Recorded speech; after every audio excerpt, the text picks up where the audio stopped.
ልጆችን ጠንካራ ያደረጋቸው ተስፋ መቁረጥ ስለማይችሉ ነው። ተስፋ በጣም ነው የሚያደርጉት። አልሸነፍነት ባይወኔ አላቸው። ዛሬ ቀን ያጋጠመኝ ነገር ምን መሰላችሁ? ከቀኝ አይኔ ውስጥ አንድ ቅንድቤ ተሰብሮ ገባና ሁለት ልጆች ነበሩ። በዛን እያቃጠለኝ ፊት ለፊት ያገኘኋቸው ሁለት ልጆች ናቸው። ቦይ ፍሬንድ እና ገርል ፍሬንድ ናቸው። አገኘኋቸውና ሴቷ ትቀለኛለች ብዬ ሂጄ እማዬ ከአይኔ ቅንድቤ ተሰብሮ አውጭልኝ አልኳት። አለችና እስኪ ነኝ በጥፍሮቿ እንደዚህ ቆነን አድርጋ ያዘችኝ ማለት ነው። የአይን ሽፋሽፍቴን አካባቢ ቆነን አድርጋ ያዘችኝ። ከዛ ይሄ ነገር የሚወጣ አይመስለኝም አለች።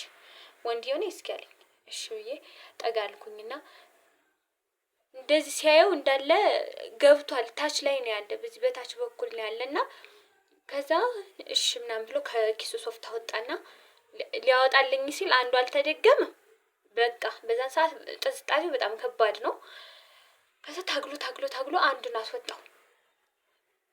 አንዱን ሲያስወጣው አይኔ በጣም ቀይ ሆኗል። ዛሬ ቀን ነው እንደዚህ አድርገ ትናንሽዬ ለራሱ አለው እንትኑ ማለት ነው። በዛን 4 ሰዓት ምናምን አካባቢ እንደዚህ አጋጠመኝ።